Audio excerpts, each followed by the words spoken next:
ಅವರ ಚಿತ್ರ ಜೀವನದ ಬದುಕು ಮತ್ತು ಅವರ ನಿಜ ಬದುಕು ಎರಡೂ ಕೂಡ ಎಲ್ರಿಗೂ ಒಂದು ಪ್ರೇರಣೆ. ಹೆಂಗೆ ಬದುಕಬೇಕು, ಚಿತ್ರ ಜೀವನದಲ್ಲಿ ಹೆಂಗಿರಬೇಕು, ನಿಜ ಜೀವನದಲ್ಲಿ ಹೆಂಗೆ ಬದುಕಬೇಕು ಅಂತ ಅವರ ಇಡೀ ಕುಟುಂಬಕ್ಕೆ ಹಾಗೆ ಅವರ ಅಭಿಮಾನಿಗಳಿಗೆ ಈ ನೋವನ್ನು ಭರಿಸೋ ಶಕ್ತಿ ಆ ದೇವ್ರು ಕೊಡಲಿ ಅಂತ ಕೇಳ್ಕೊತೀನಿ. Thank you. ನಮ್ಮ ಭಾರತ ದೇಶದಲ್ಲಿಯೇ ಅತ್ಯಂತ ಪ್ರಬುದ್ಧವಾದಂತಹ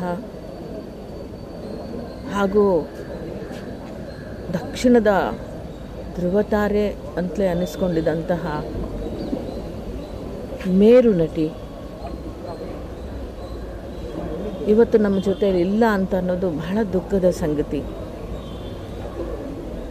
ಅವರ ಒಂದು ವೃತ್ತಿ ಜೀವನದ ನಡೆದು ಬಂದಿರತಕ್ಕಂಥ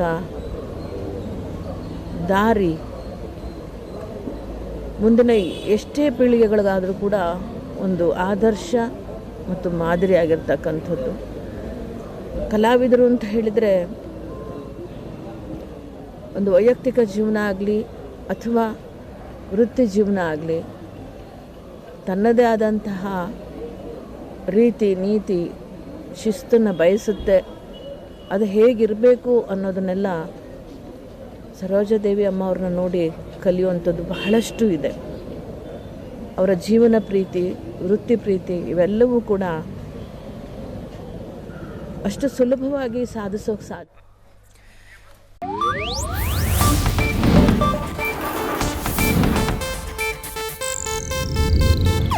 ಇದು ಏಷ್ಯಾನೆಟ್ ನ್ಯೂಸ್ ನೆಟ್ವರ್ಕ್ ಪ್ರಸ್ತುತಿ.